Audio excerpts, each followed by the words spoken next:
지난주에 이어서 모든 사람들에게 필요한 복음, 오늘 두 번째입니다.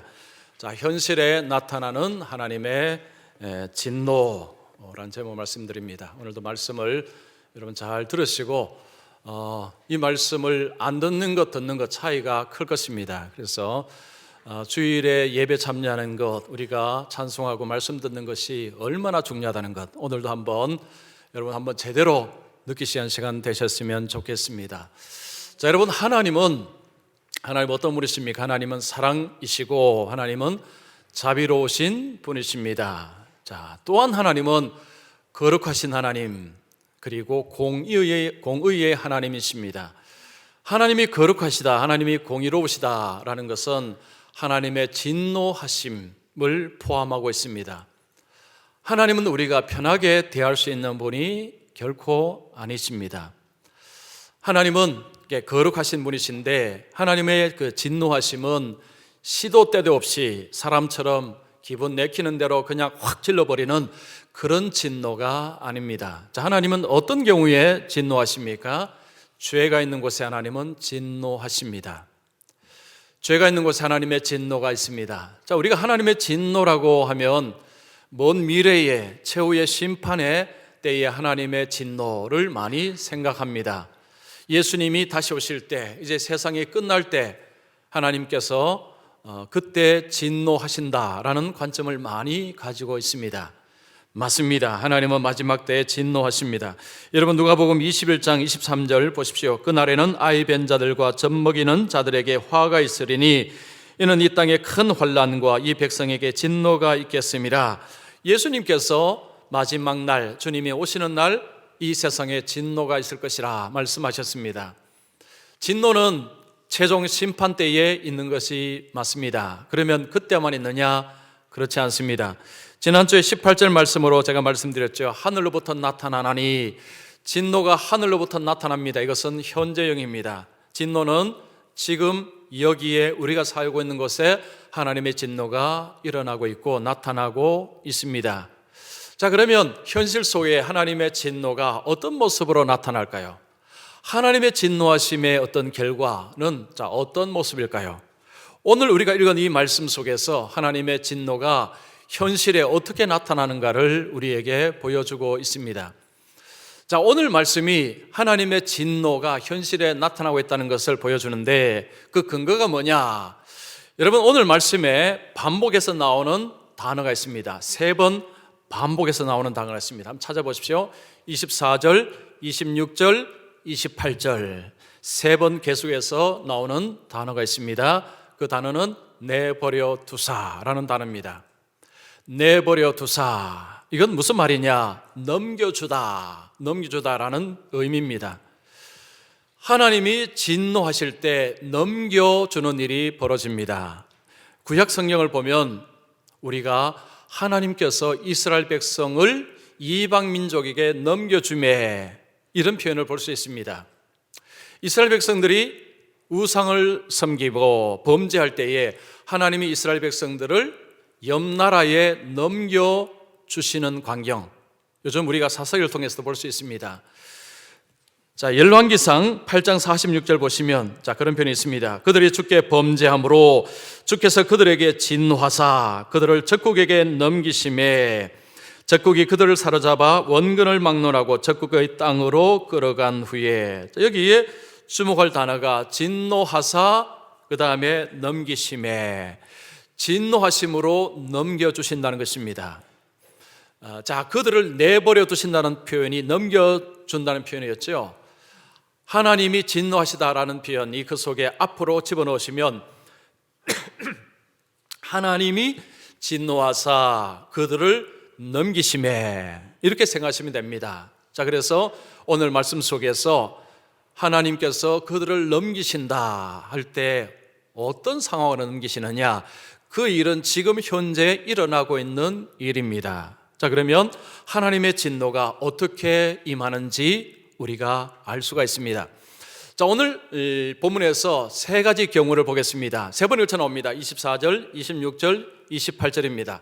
자, 먼저 첫 번째 경우입니다. 24절과 25절을 보면 하나님의 진노하심이 어떻게 드러나는가? 인간성의 상실, 인간의 존엄성의 상실로 하나님의 진노의 결과가 드러난다. 즉 하나님의 진노가 있자 이 땅에 어떤 일이 벌어지느냐?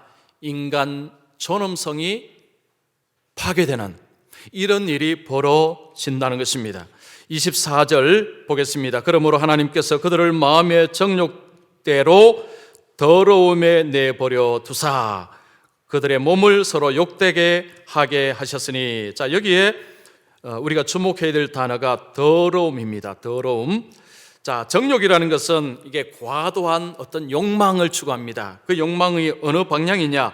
더러움. 이 더러움이라는 것은 성적인 타락, 성적인 불결함 이런 것을 말합니다. 자, 어떤 사람은 이 과도하게 어떤 부분에 욕망을 가지고 있습니다. 그 욕망이 어느 방향이냐? 성적인 타락을 향해서 욕망이 과도하게 지금 일어난다는 것입니다. 하나님이 진노하시자 어떤 사람들을 그 성적인 욕망으로 빠져들도록 넘기셨다, 이런 표현입니다. 자, 그러면 어떻게 되었습니까? 그 다음에 그들의 몸을 서로 욕되게 하게 하셨으니, 하나님이 넘겨주시자 그들에게 어떤 일이 벌어졌습니까? 여기서 욕되게 한다는 것은 존엄성을 잃게 하다, 불명예스럽게 하다, 이런 이야기입니다.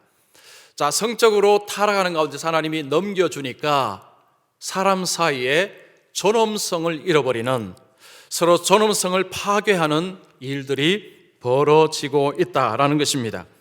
자, 그러면 이들이 누굽니까? 어떤 사람에게 이런 일이 벌어집니까? 25절을 보십시오. 이는 그들이 하나님의 진리를 거짓 것으로 바꾸어 피조물을 조물주보다 경배하고 섬김이라. 여러분, 볼펜으로 바꾸어라는 것에 한번 동그라미를 해보시기 바랍니다. 이게 중요한 단어입니다. 이 바꾸다는 것은 상거래 단어입니다. 자, 물물 교환하는 거죠. 나는 쌀을 주고 상대편은 나에게 콩이나 뭐 다른 것을 줍니다. 옛날에는 물물 교환했습니다. 바꾸었습니다. 바로 이것을 말합니다. 그러면 사람들이 뭘 바꾸었습니까? 하나님의 진리를 주고 거짓 것을 받았습니다. 하나님의 진리는 하나님이라고 생각하시면 돼요. 하나님 곧 진리.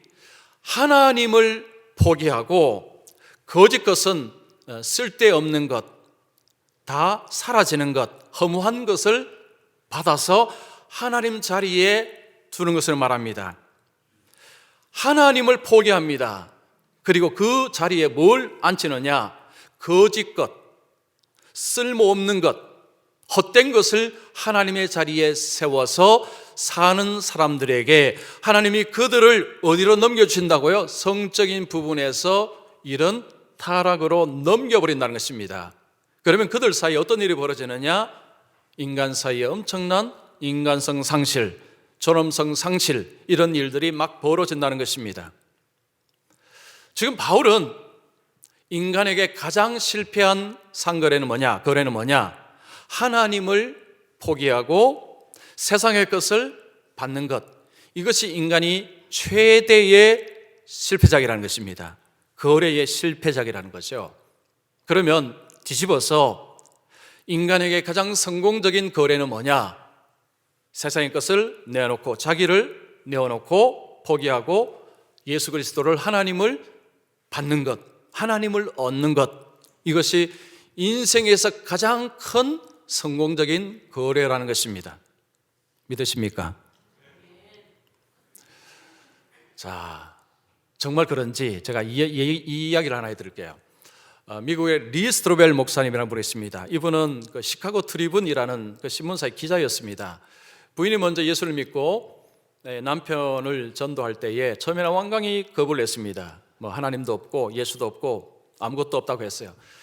그런데 어느 날 본인이 정말 예수라는 분이 어떤 분인지, 정말 성경이 어떤 글인지, 정말 예수가 부활했는지를 스스로가 찾아 나서서 나중에는 성경이 진짜구나, 기독교가 진짜구나, 근거가 있구나, 그리고 예수를 믿고 목사가 되고, 이분이 책을 많이 썼습니다. 이분의 책은 무조건 사서 읽으면 됩니다. 이분의 책을 읽을 때마다 그 속에는 엄청난 통찰력이 있고 예수 믿는 것이 얼마나 근거가 있는가를 이분이 정말 잘 설명합니다. 이분이 자신의 책에 자신의 장인 어른을 전도하는 이야기를 적고 있습니다.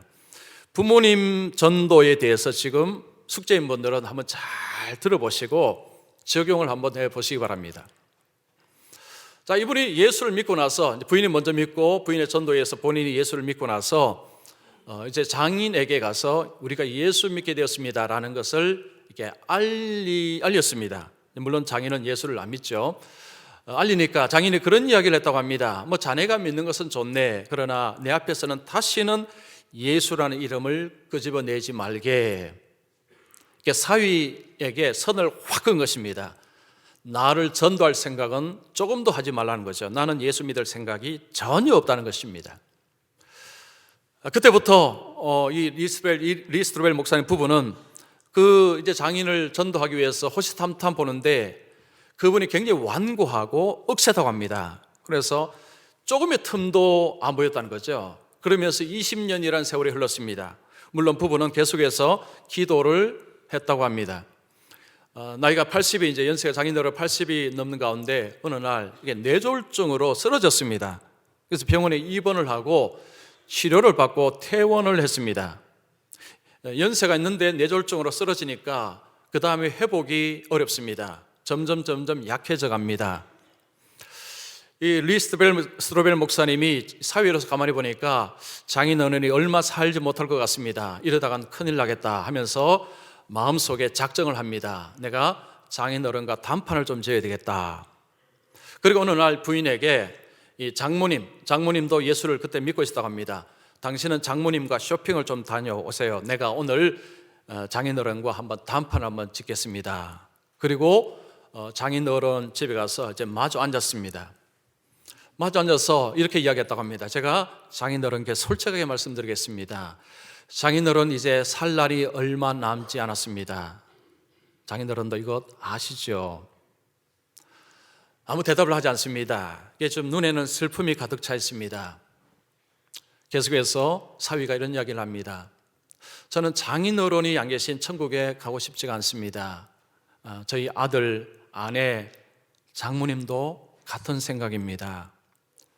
장인 어른이 안 계신 천국에 우리는 가고 싶지 않습니다. 뭐 그런 이야기를 해도 전혀 끔찍하지 않습니다. 아무런 반응도 대답도 없습니다. 장인 어른도 천국에 가실 수 있습니다. 장인 어른을 위해서 예수님이 십자가에서 죽으셨습니다. 지금까지 살아오신 삶이 바르지 못했다는 것 장인 어른도 아시지 않습니까? 그 모든 잘못을 주님께 구하면 주님께서 장인 어른의 죄를 씻어주시고 천국의 문을 열어주실 것입니다. 아무 응답이 없습니다. 아무 반응이 없습니다. 팔짱 끼고 그냥 먼 산만 이렇게 뻑 버려보고 있습니다. 이 목사님이 이거 이래서는 안 되겠다 하는 생각을 하고 이제 나직한 소리로 이렇게 외쳤다고 하면 사탄아, 그에게서 손을 떼라. 그를 풀어줘라. 그는 내 것이 아니란다. 이렇게 외치고 또 장인어른한테 회개하는 것이 뭐고 죄인이라는 것이 뭐고 이런 것을 조금 이렇게 설명을 계속 했다고 합니다. 하는데 전혀 미동을 움직이지 않던 이 장인 어른의 눈과 이게 얼굴 사이에 조금씩 변화가 있더랍니다. 옳거니 이제 뭔가가 좀 열리는구나 하고 그때 이렇게 이야기했다고 합니다. 장인어른, 이제 예수님을 영접하시지 않겠습니까? 그러니까요, 그 눈에 눈물이 이게 뚝뚝 떨어지더래요. 눈물이 고였어. 그러면서 고개를 끄덕입니다. 그러면 제가 하는 기도를 그러면 따라 하십시오 하고, 하나님, 지금까지 저는 하나님을 없다 하고 하나님 없이 하고 살고 내가 주인이 되어서 내가 원하는 대로 살았습니다. 그러나 이제 내 생각을 바꿉니다. 주님, 이제는 주님을 나의 주인으로 모시고 이제는 주님께 내 삶을 드립니다. 나를 용서해 주시고 나를 받아 주시옵소서. 예수 이름으로 기도합니다. 아멘. 그대로 따라 하더랍니다. 기도하고 장인어른 얼굴을 보니까 얼굴 색이 확 바뀌어 있었어요. 그전에는 침울하고 슬프고 낙담해 있었는데 갑자기 얼굴이 이게 환한 미소가 보이더랍니다. 그런 가운데서 이제 자기 아내와 그리고 장모님이 쇼핑 갔다가 돌아온 거죠. 돌아와서 이 이야기를 하니까 딸이 너무너무 기뻐하면서 아빠를 포옹하면서 아빠 환영해요, 아빠 고마워요 라고 합니다. 좋은 날 아닙니까? 그날 저녁 우리가 맛있는 걸 먹자고 이제 아내와 장모님이 맛있는 음식을 하는데 장인 어른이 몸이 조금 이상합니다. 그래서 미국은 911입니다. 911을 불렀습니다. 앰뷸런스가 왔습니다. 그 차에는 딸하고 그냥 아버지만 타고 사위하고 장모님은 다른 차로 이제 병원으로 갑니다. 차 타고 가는데 아버지가 딸에게 이야기합니다. 사위에게 고맙다고 꼭 전해 주거라. 그리고 병원에 가서 혼수 상태에 빠지고 그리고 몇 주 뒤에 장인어른은 세상을 떠났다고 합니다. 여러분, 장인어른이 왜 사위에게 고맙다고 전하라고 했을까요? 뭐 때문일까요? 진짜를 얻었기 때문입니다. 그동안 본인이 붙들고 있던 것, 고집스럽게 붙들고 있던 것 놨죠. 그게 진짜가 아니었죠. 예수 그리스도 생명 구원, 진짜를 맛보고 진짜를 체험하고 그래서 그게 너무 기뻐서 누구 덕분입니까? 사위 덕분이죠. 그래서 사위에게 고맙다고 전하라고 했습니다. 여러분, 인생에서 최고의 거래는, 성공의 거래는 하나님을 얻고 자신을 내놓는 것입니다. 부모님, 예수 안 믿는 부모님 계시다면 작정하시고 기도만 하지 마시고 한번 부딪혀 보시기 바랍니다. 부딪혀 보시고 가장 큰 효도가 구원, 생명, 영생인 줄 믿습니다.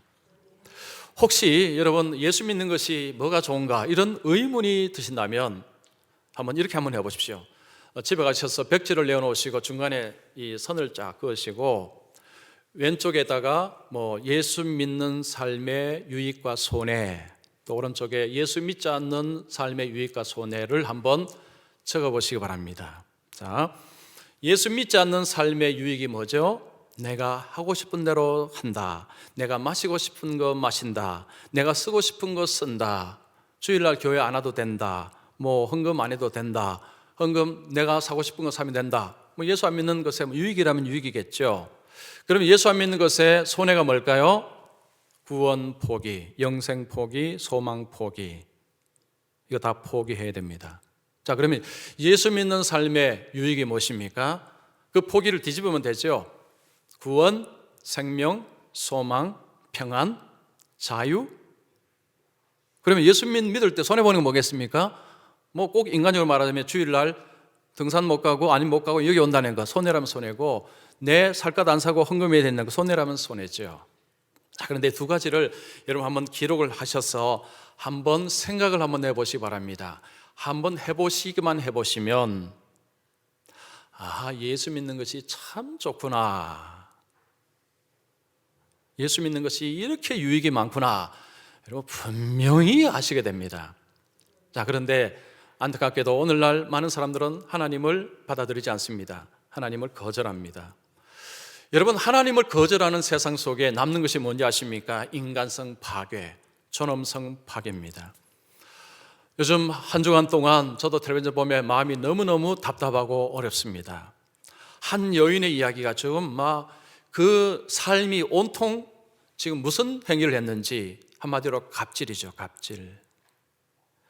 하나님 없는 세상, 하나님 말씀이 사라진 세상에 존재하는 가치관은 진화론 가치관이고, 진화론 속에는 우연 저절로입니다. 모든 것은 우연이고 저절로 되는 것입니다. 거기에는 도덕적인 가치관이 없습니다. 인간 생명 존중이 없습니다. 있는 자가 없는 자를 폭력으로 얼마든지 사용할 수 있습니다. 사람은 어차피 동물에서 진화해 왔기 때문에 인간성의 가치를 찾을 수가 없습니다. 돈 어쨌든 많이 벌어야 되고 어쨌든 힘이 있어야 됩니다. 왜냐? 눌러야 되기 때문에. 여러분, 오늘날 우리 사회 속에 이 갑질 문화가요, 온통 온 부분에 다 들어가 있습니다. 제가 지난주인가 어느 신문을 보니까 갑질에 관해서 완전 특집을 실었습니다.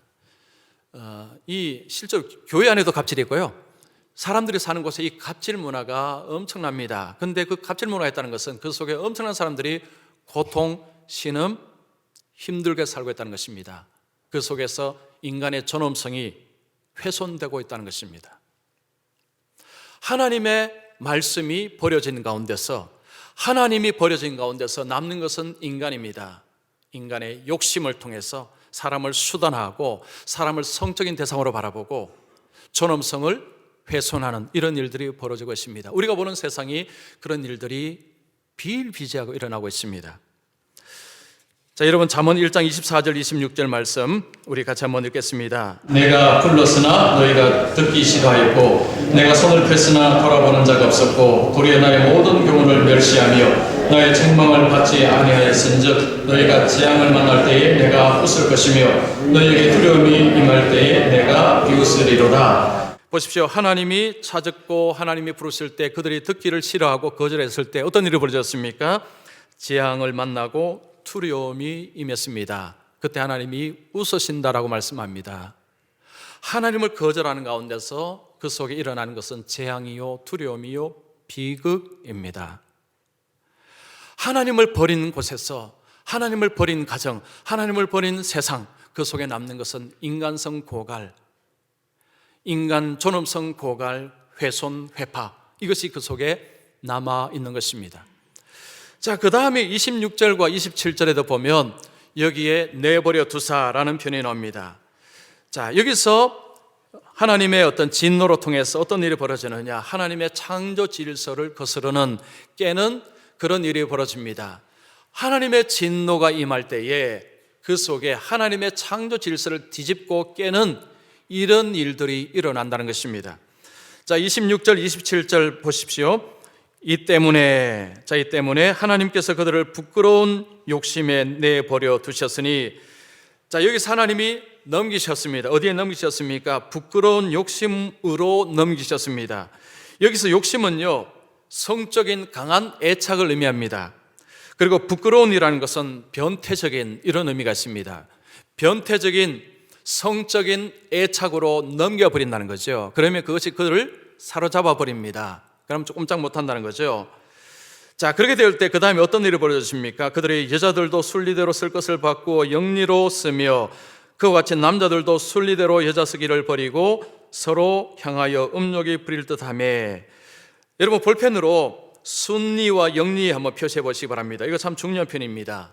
영리라는 것은 하나님의 창조 질서를 뒤집는 것입니다. 거스르는 것입니다. 깨는 것이고, 순리는 하나님의 창조 질서를 따르는 것이 순리입니다. 지금 바울이 뭘 순리라고 이야기합니까? 하나님의 창조 질서를 따라서 남자와 여자가 성적인 관계를 맺는 것이 순리고, 영리가 무엇입니까?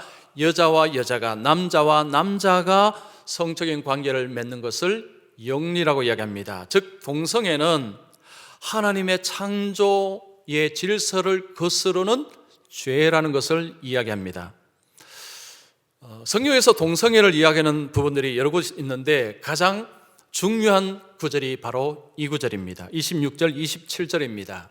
이 구절을 모르면 이 동성애에 관해서 이 죄라는 부분에 대해서 분명하게, 물론 다른 구절에도 있지만 이 구절이 굉장히 중요한 구절입니다.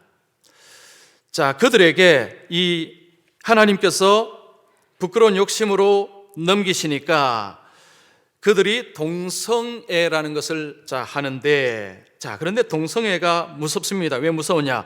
거기 보시면 음욕이 부릴 듯하며 편이죠. 음욕이 부릴 듯하며. 이 부릴 듯하는 것은 불탄다는 것이죠. 이 음욕이라는 것은 성적인 어떤 욕심, 욕망이요. 이게 불을 타는데 이 표현은 스스로가 통제할 수 없는 영역으로 넘어가 버렸다는 것입니다. 자, 동성애가 왜 무서우냐?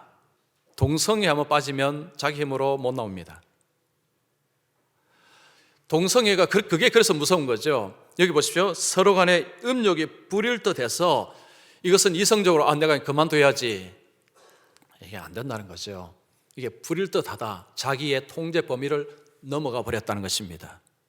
그래서 동성애에 한번 빠지게 되면, 그러면 이성적으로 이거 잘못이니까 내가 빠져나와야지, 거의 불가능합니다. 이게 거의 안 되는 일입니다. 그만큼 강력한 것이 이게 바로 동성애라는 거죠. 자, 바울 시대에 동성애가 있었습니다. 자, 로마 시대를 보면 동성애가 만연했습니다. 바울이 지금 이 표현을 쓸 때 개인의 견해가 아닙니다. 자, 하나님의 말씀입니다. 여러분, 우리가 구약 성경에 보면 하나님께서 동성애를 죄라고 규정하는 것을 볼 수 있습니다. 레위기서 18장 22절 보십시오. 너는 여자와 동침함같이 남자와 동침하지 말라. 이는 가증입니다. 가증한 일이니라. 오탑니다. 가증한 일이니라. 이 가증하다는 것은 남자와 남자 간의 성관계를 맺는 것은 하나님 앞에 가증하다는 것입니다. 이건 돌에 맞아 죽어야 될 범죄라는 것입니다. 자, 하나님은 이스라엘 백성들에게 이 동성애를 강력하게 금하셨습니다. 그러면 이스라엘 백성들은 동성애를 했을까요? 안 했을까요? 자, 사사기를 보시면 우리 요즘 오후에 사사기 보고 있습니다. 사사기 19장에 가면 한 레위인이 이 어떤 지방을 떠돌다가 기브온이라는 곳에 가서 하룻밤 유숙할 곳을 찾습니다. 한 노인이 이제 그와 첩이 있습니다. 같이 들어가는데 그 밤에 그때 이 지역의 불량배들이 그 집을 에워싸고 노인을 협박을 합니다. 빨리 그 사람을 내어놓으라는 거죠. 그때 노인이 그들에게 한 표현이 망령된 일을 하지 말라. 이게 바로 이 가정된 일입니다. 그 동성애를 지칭해서 하는 이야기입니다. 그것을 하지 말라. 자, 이런 표현을 씁니다. 자, 성경은요, 구약과 신약에서 이 동성애에 관해서는 강력하게 금하고 있습니다. 자, 그러면서 오늘 본문에 이 동성애를 하게 될 때, 여러분 28절 마지막에 보면 합당하지 그릇 때문에 27절 하반절입니다. 그릇 때문에 상당한 보응을 그들 자신이 받았느니라 라는 표현이 나오죠. 자, 이 동성을 행하게 될 때 그들이 그 속에서 보응을 받는다, 벌을 받는다는 것입니다. 이걸 보통은 그냥 에이즈라고 딱 이렇게 찍어서 해석을 하는데, 물론 에이즈도 되겠지만 에이즈뿐만 아니라 여러 가지 다양한 방법으로 고통이 임한다는 것입니다. 그건 단지 에이즈가 아닙니다. 그래서 동성애를 하게 될 때 그 삶 속에 엄청난 고통과 아픔이 그 속에 같이 따라 들어온다는 것입니다. 자, 그래서 이 동성애는 성경에서 강력히 금하고 그리고 굉장히 위험한 것인데, 오늘날 우리 문화 속에 동성애가 뭐 그럴 수 있지라는 것으로 인정되기 시작했습니다. 텔레비전 드라마, 심지어 개그맨 개그 프로도 보면요, 남자와 남자 간의 뭐 입맞춤 이런 것들 나오고요. 이런 동성애에 대한 그런 사랑이 이제는 아주 그냥 자연스럽게 비춥니다. 우리나라 국가인권위원회에서요, 이 동성애자를 강력하게 보호를 하고 있습니다. 텔레비전, 영화, 인터넷을 통해서 이게 자주 비추다 보니까 사람들이 이제 무감각해진 것입니다. 그래서 저렇게 살 수도 있지. 그들도 그들의 인권 존중해 줘야지. 이런 식으로 생각이 바뀌기 시작했습니다. 이 동성애를 강력하게 안 된다고 하는 집단은 기독교입니다. 기독교. 그래서요, 기독교를 바라볼 때도 이제 수구, 통 이런 표현도 쓰죠. 그러면서 아주 욕을 합니다. 아니, 그들도 그들의 인권이 있고 한데 그냥 그들이 살도록 해주면 되지 뭘 저렇게까지 반대를 하나. 근데 교회 다니는 분들 가운데서 그런 생각을 하고요. 심지어 여러분 자녀들, 우리 중학교 고등학교 자녀들이요, 아니 동성애 그들 인권이 아니냐 이런 식으로 생각합니다. 왜냐하면 학교에서 그렇게 배우기 때문에.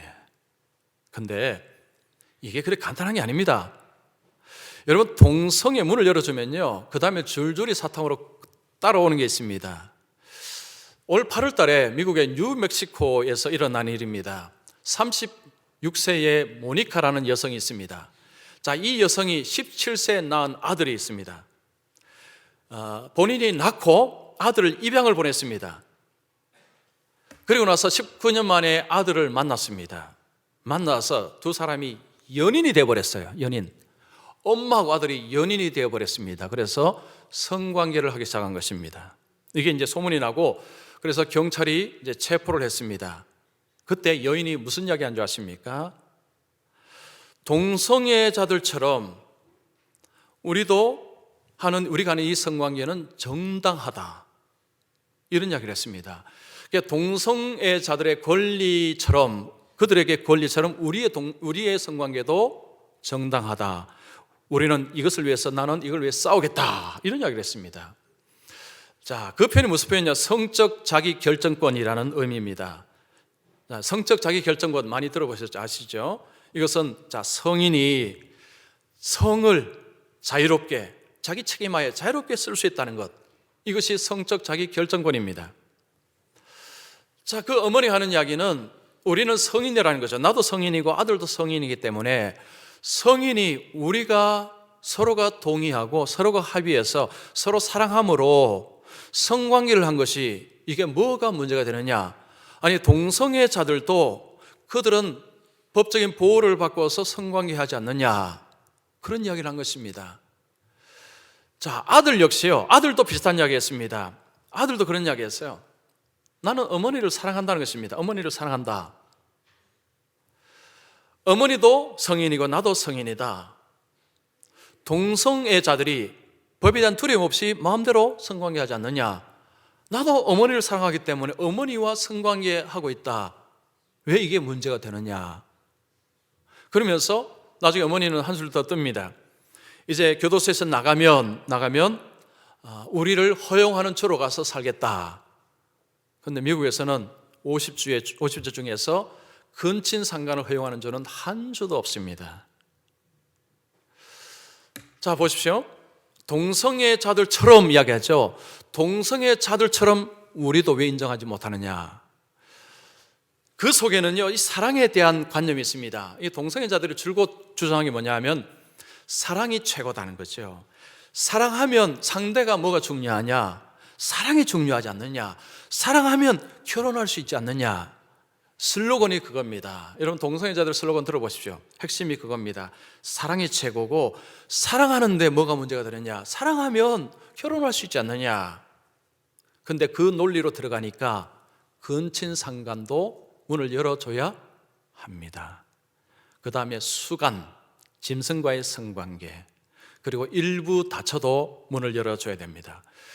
여러분, 2007년에 타임지에서요, 이 타임지에서 어떤 기사가 실렸는가 하니까 동성애를 열어줬기 때문에 근친상간도 열어주는 것이 맞지 않느냐, 이런 기사가 실렸습니다. 그것은 열어주라는 의미가 아니고 이 동성애를 열어준 것이 얼마나 큰 파장을 일으키는가를 이제 이야기를 한 것입니다. 동성애를 그냥 해도 된다고 했으면 그러면 왜 근친상간은 왜 안 되느냐? 왜 수간은 안 되느냐? 왜 그러면 일부 다처는 안 되느냐? 아직은 세력이 안 돼서 그렇죠. 세력화가 되면 얼마든지 그 논리에 들어가면 다 법으로 열어줘야 합니다. 한번 생각해 보십시오. 다 열어줘야 됩니다. 하나님의 말씀이 떠나버리니까 여러분, 하나님을 거절하는 세상 속에서 인간 속에는 이런 비극이 일어나고 있습니다. 오늘 안타깝게도 교회 속에도요, 동성애를 옹호하는 분들이 적지 않습니다. 어떤 교회는 적극적으로 환영하는 교회도 있습니다. 물론 우리 합동측 보수적인 교단은 아니죠. 진보적인 교단은 동성애 프레이들 같이 참여하고 격려하고 있는 이상한 교회들도 있습니다. 자, 그들은 이 말씀을 어떻게 해석을 할까요? 재미있게 해석을 합니다. 여러분 잘 들어보십시오. 이 영리를 어떻게 해석하느냐 하면, 바울은 영리를 어떻게 합니까? 하나님의 창조 질서를 어기는 것을 영리라고 설명을 하는데, 그들은 이렇게 설명을 합니다. 이성지향적인데, 즉 남자가 여성에게 매력이 있는데 근데 그 여성을 찾지 않고 동성을 찾아서 성관계를 하게 되면 이게 영리라는 거죠. 그의 자연스러운 것이 뭡니까? 이성을 찾는 것이 자연스러운데 본인의 그 성향을 깨고 동성하기 때문에 이게 영리다. 여러분, 말이 되는 것 같죠? 근데 근본적으로 바울이 말한 부분하고 다른 말입니다. 바울은 창조 질서 섭리를 깨는 것이라고 이야기했는데, 그들은 나의 성향을 깨는 것, 이걸 영리라고 해석을 한 거죠. 순리는 내 성향을 따라서 동성하는 것이 이게 순리고, 이런 기가 막힌 해석을 하고 있습니다. 자, 하나님의 말씀을 우리는 기준으로 삼아야 됩니다. 동성이 왜 안 되느냐? 하나님의 말씀이 안 된다고 했으면 안 된다고 해야 됩니다. 자녀들에게도요, 왜 안 되느냐? 하나님의 말씀이 안 된다고 했기 때문이다. 일단 그게 강력한 이유입니다. 자, 그 이유는 또 다른 이유들이 많죠. 하나님 말씀이 훼손당하면 그 자리에 뭐가 들어오느냐? 이런 것들이 들어와서 자리를 잡습니다. 그 속에서 영리에서 빠져나올 수 있는 방법은 한 가지밖에 없습니다. 여러분, 사무엘상 7장 3절 말씀이 그 방법입니다. 우리 같이 읽습니다. 사무엘이 이스라엘 온 족속에게 말하이르되 만일 너희가 전심으로 여호와께 돌아오거든 이방 신들과 아스타롯을 너희 중에서 제거하고 너희 마음을 여호와께로 향하여 그만을 섬기라. 그리하면 너희를 블레셋 사람의 손에서 건져내시리라. 여기서 블레셋 사람은요, 이거 뭐냐면 가장 강력한 적입니다. 지금 이스라엘이 블레셋 사람들에게 꼼짝달싹을 못합니다. 자기 힘으로는 못 이깁니다. 동성애 자기 힘으로 못 이깁니다. 여기서 벗어날 수 있는 길은 뭡니까? 앞에서 뭐라고 합니까? 여호와께로 향하여 그만을 섬기라. 하나님께로 돌아오실 때에 거기서 빠져나올 수 있습니다. 요즘 그 기독교 잡지나 이런 데 보면 동성애에 들어갔다가 나오는 그런 이 스토리들, 간증들을 볼 수 있습니다. 그들이 한결같이 정말 빠져나오려고 몸부림쳤는데도 안 되었는데 예수 그리스도를 만나고 복음을 통해서 그들이 하나님 안에서 그들의 삶의 변화가 일어났다는 이야기를 하고 있습니다. 이 무시무시한 것에서 빠져나오는 방법은 인간의 힘으로는 불가능합니다. 하나님의 능력으로, 복음의 능력으로, 예수 그리스도의 능력으로만 나올 수가 있습니다. 자, 하나님을 버린 가운데서 하나님의 진노가 임하니까 인간의 존엄성이 상실됐죠. 하나님의 창조 질서가 깨지면서 인간에게 어마어마한 일들이 쏟아지고 있습니다. 그 다음에 마지막에 28절부터 보면 또 하나님의 진노가 임하는데, 여기서 하나님의 진노가 어떠냐 하니까 나쁘다는 것을 알면서도 계속해서 짓는 모습이 하나님의 진노의 결과임을 말씀합니다. 28절 보십시오. 또한 그들이 마음에 하나님 두기를 싫어하며 하나님께서 그들을 그 상실한 마음대로 내버려 두사. 자, 이거 보십시오. 내버려 두사. 하나님이 그들을 넘기십니다. 어디로 넘기십니까? 상실한 마음대로 넘기신다는 것입니다. 여기서 상실한 마음이라는 것은 무가치한 생각, 상태를 말합니다. 이 무가치하다는 것은 선과 악에 대한 분별을 못하는 상태, 뭐가 선인지 뭐가 악인지를 도무지 분별하지 못하는 상태가 무가치한 상태입니다. 자, 어떤 사람에게요? 마음에 하나님 두기를 싫어하는 사람은 하나님이 그들을 넘기신다는 것입니다. 여기서 표현을 잘 보십시오. 마음에 하나님 두기를 싫어한다는 것은 의도적으로 하나님을 밀어내는 것입니다. 그냥 몰라서 안 믿는 게 아니고요, 마음속에 하나님 싫다는 거죠. 하나님 오면 내 삶이 고달파지고 힘들어지니까 하나님 제발 좀 나가십시오 하고 밀어내는 사람에게 하나님 어떻게 하지?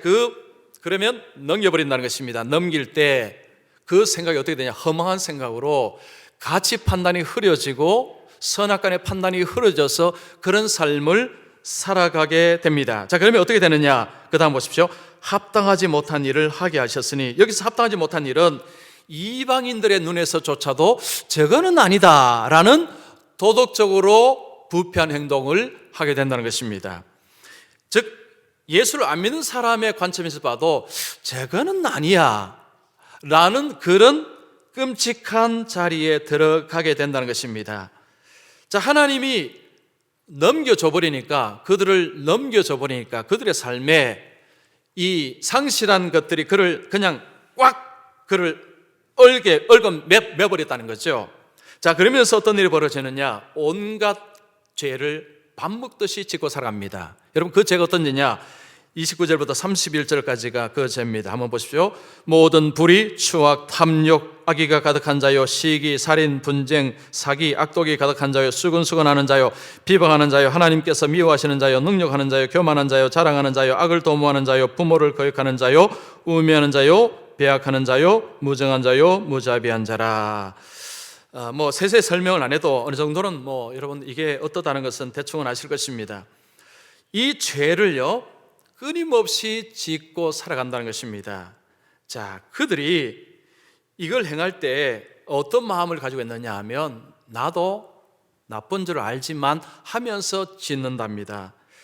32절에 보시면 이 죄의 결과가 뭔가를 말씀합니다. 이 같은 일을 행하는 자는 사형에 해당한다고. 자, 이런 죄의 결과가 무엇입니까? 사형입니다. 사형. 야고보서 이런 말씀이 있죠. 욕심이 잉태한 즉 죄를 낳고 죄가 장성한 즉 사망을 낳느니라. 죄의 삭은 사망이라. 바로 그 말씀이 바로 이 말씀입니다. 자, 여러분, 이 21가지 죄인데 이 중에 나는 지금까지 살아오면서 하나도 관련이 없다. 손 한번 들어보실래요? 저도 관련이 있습니다. 아무도 관련 없습니다. 그게 무슨 말입니까? 모든 인간은 다 사형이라는 거죠. 여러분 사형, 저도 사형이라는 것입니다. 자, 그런데 그 다음 표현 한번 보십시오. 하나님께서 정하심을 알고도, 이게 무슨 이야기입니까? 이렇게 하면 나쁘다는 것을 본인이 알고 이렇게 하면 벌 받는다는 것도 본능적으로 안다는 것입니다. 하나님은 사람들에게 양심이라는 걸 주셨습니다. 비록 부패했지만 그 속에 어떤 지식이 있느냐? 내가 이렇게 죄짓고 나면 벌 받는다라는 의식은 있다는 거죠. 여러분 교회 안 다녀도요, 사람들이 그런 의식이 있습니다. 근데 무서운 게 뭔지 아십니까? 그래도 짓습니다. 나도 나쁜 줄 알아 하면서 이미 그 속에 넘겨져 버리기 때문에 본인이 헤어날 수가 없습니다. 그러면 계속 죄와 뒹굴고 먹고 마시며 살아갈 수밖에 없다는 것입니다. 그래서 이게 무섭다는 거죠. 하나님이 넘겨주시면요, 인간은 거기서 헤어날 방법이 없습니다. 자, 그리고 또한 그런 일을 행하는 자들을 옳다는 아니라 자기만 죄 짓습니까? 다른 사람도 끌어들입니다. 뭐 다 그렇게 사는데 하면서 끌어들입니다. 자, 그러면서 하나님 말씀이 기준이 안 되면요, 그럼 뭘 기준으로 삶을까요? 보통 사람들이 기준 삼는 게 세 가지가 있습니다. 여러분 한번 잘 들어보십시오. 첫 번째 통계입니다. 통계. 자, 이게 뭘 의미하느냐? 뭐 다들 다 그렇게 사는데, 만약에 뭐 여러분이 뇌물을 어떤 사람에게 뭐 이제 줬다고 생각해 보십시오. 뇌물 줬는데 옆에 사람이 그러면 안 되지. 그러면 당신 세상 모르는 것만 다 이렇게 살아. 다 이렇게 살아. 악을 행하느냐 그 중요하지 않습니다. 다 그렇게 살기 때문에 나도 그렇게 행하는 것, 이게 뭐가 문제냐는 것입니다.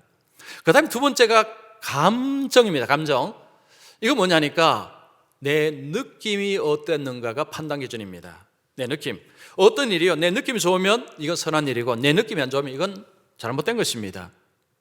판단이요, 내 느낌, 내 감정입니다. 그래서 어떤 일 할 때 이건 느낌이 안 좋아, 이건 안 하는 게 좋아, 이건 느낌이 괜찮아, 근데 별로 선한 일이 아닌데도 느낌이 좋아서 한답니다. 그 다음에 세 번째가 상황입니다. 상황윤리라는 게 있어요. 이것은 그때 달라요, 이런 겁니다. 그때는 그럴 수밖에 없었지, 당신도 그때 내봐 그럴 수밖에 없었을 거야, 당신도 그때 되면 죄를 질 수밖에 없었을 거야, 이런 식입니다. 이게 상황윤리입니다. 상황 그때 따라 달라요. 여러분 이 세 가지 공감되지 않습니까? 하나님을 밀어버리면요, 진리를 밀어버리면 그 속에 이 세 가지가 자리를 잡습니다. 그러면 그 세 가지는 우리로 하여금 죄를 안 짓게 만드는 게 아니고 죄를 열심히 짓도록 동기부여를 자꾸 하면서 살게 합니다. 여러분 예수를 안 믿게 되면 이런 삶을 살아가게 됩니다. 바울이 지금 무슨 이야기를 한 줄 아십니까? 하나님은 인간에게 진노를 내리시고 계시다. 근데 진노에서 빠져나올 수 있는 방법이 인간에게는 없다. 한 가지밖에 없다는 거죠. 복음을 믿는 길이다. 그 복음이 무엇입니까? 여러분 디모데전서 1장 15절 말씀 우리 같이 읽습니다. 믿보다 모든 사람이 받을 만한 이 말이요, 그리스도 예수께서 죄인을 구원하시려고 세상에 임하셨다 하였도다. 죄인 중에 내가 계시니라. 자, 여기서 뭐라고 이야기합니까? 그리스도 예수께서 죄인을 구원하려고 세상에 오셨도다. 그러면 예수를 믿는 자, 예수 그리스도를 영접하는 자, 예수님이 이 진노에서 건져 주신다는 것입니다. 복음이 왜 복음이냐? 우리를 진노에서 건지시기 때문에 복음이 복음인 것입니다. 누구를 건지시느냐? 저와 여러분입니다. 왜 우리가 건짐을 당해야 됩니까? 우리는 진노 속에 살아가고 있었기 때문에. 죄인은 의인은 없나니 하나도 없다는 것이 성경의 말씀이죠. 자, 어떻습니까? 예수를 믿는다는 것, 복음을 믿는다는 것, 주일날 여러분 오늘 뭐 단풍 구경 안 가시고 교회 오신다는 것이 왜 중요한지 여러분 생각하시겠죠. 뭐 이거 들어도 되고 안 들어도 그만, 이런 말씀이 아닙니다. 이건 생명과 구원의 말씀입니다. 하나님의 진노는 지금 이 땅에 이미 이루어지고 있습니다. 나타나고 있습니다. 자, 하나님의 진노가 있을 때 어떤 현상이 벌어진다고 했습니까? 인간의 존엄성이 상실됩니다. 서로 간의 존엄성을 해바랍니다. 서로 수다나 여길 뿐입니다. 두 번째, 창조의 섭리가 깨지고 있습니다. 그 속에 엄청난 비극이 일어나고 있습니다. 마지막에 이 나쁘다는 것을 알면서도 계속해서 죄를 짓는, 스스로 빠져나올 수 없는 상황으로 내버림을 당합니다. 자, 이것이 하나님의 진노고, 그래서 무섭다는 거죠. 자, 여러분 예수 제대로 믿어야 될 것입니다. 우리가 예수 바르게 믿어야 됩니다. 나를 건져내실 분은 내가 아니라 주님이시기 때문입니다. 자, 오늘 오신 분들은 여러분 세상에 기댈 데가 없습니다. 여러분 정치 보십시오. 뭐 정치 기대시겠습니까? 뭐 대통령에 기대시겠습니까? 세상 기댈 데가 없어요. 오직 주님밖에 기댈 데가 없습니다. 그래서 주님만을 섬기시고 하나님 자리에 하나님을 모셔다가 주님을 섬김으로 주님이 주시는 은혜, 구원, 복을 받으시기를 축원합니다. 기도하겠습니다.